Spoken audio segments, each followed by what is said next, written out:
محترم والدین، السلام علیکم۔ امید ہے آپ خیریت سے ہوں گے۔ آج میں آپ کے ساتھ اپنے اسکول کے نظام میں سے ایک سسٹم کے بارے میں گفتگو کرنا چاہتا ہوں۔ ہم نے ایک سال پہلے SLO بیس اور کنسیپٹ بیس لرننگ کا آغاز کیا تھا، اور اس کا مقصد یہ تھا کہ بچوں کو رٹا سسٹم کی بجائے ان کی صلاحیتوں کو سوچنے سمجھنے کی طرف وہ لے کے جایا جائے۔ سوچنے اور سوال کرنے سے علم میں اضافہ ہوتا ہے اور بچوں کی چھپی ہوئی صلاحیتیں بیدار ہوتی ہیں۔ ہم اس سال پہلی ٹرم کے امتحانات اسی سوچ کے مطابق وہ لے رہے ہیں۔ ان MCQs میں کنسیپٹ بیس سسٹم وہ رکھا گیا ہے، اور صرف کتابی الفاظ نہیں استعمال کیے گئے، سوالات کو گھما پھرا کر بچوں سے پوچھا گیا ہے تاکہ بچوں میں سوچنے سمجھنے کی صلاحیت وہ بیدار ہو سکے۔ طریقہ کار کا یقیناً یہی مقصد ہے کہ بچے وہ سوچ سمجھ کے بات کا جواب دینے کے قابل ہوں، صرف ایک جگہ پہ کھڑے نہ رہیں۔ اگر ان سے کوئی سوال کسی اور طریقے سے پوچھا جائے تو وہ بھی جواب دے سکیں۔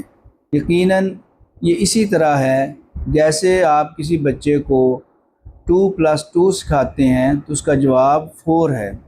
اگر آپ بچے سے 3+1 وہ پوچھ لیتے ہیں تو بچے کو اس کا جواب بھی آنا چاہیے، اور اسی سسٹم سے وہ ساری دنیا میں پڑھایا جا رہا ہے تاکہ بچوں میں یہ صلاحیتیں بیدار ہوں۔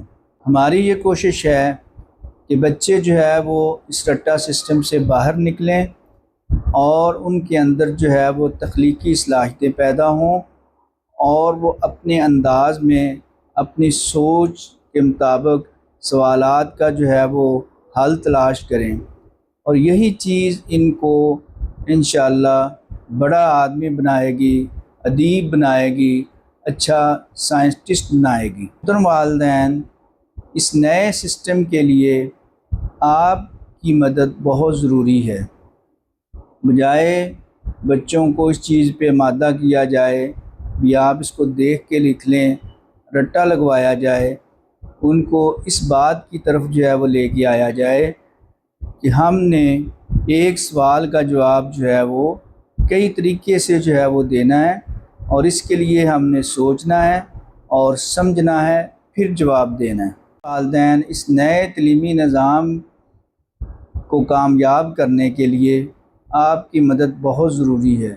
انشاءاللہ مجھے امید ہے کہ ہم والدین کی مدد سے سسٹم کو کامیاب بنا کر مہنگے اداروں والا جو سسٹم ہے وہ ہرون آباد میں کامیاب کر سکیں گے۔ یہی وجہ ہے کہ مہنگے اداروں میں پڑھنے والے بچے وہ SLO بیس پڑھتے ہیں، کنسیپٹ بیس لرننگ کرتے ہیں، تو وہ کسی بھی امتحان میں، بڑے امتحان میں کامیاب بڑی آسانی سے ہو جاتے ہیں۔ اللہ تعالیٰ سے ہم دعا کرتے ہیں کہ اللہ تعالیٰ ہمارے بچوں کے علم میں اضافہ فرمائے، ہمارے بچوں کو والدین کی آنکھوں کی ٹھنڈک بنائے۔ خبیب محمد خالد۔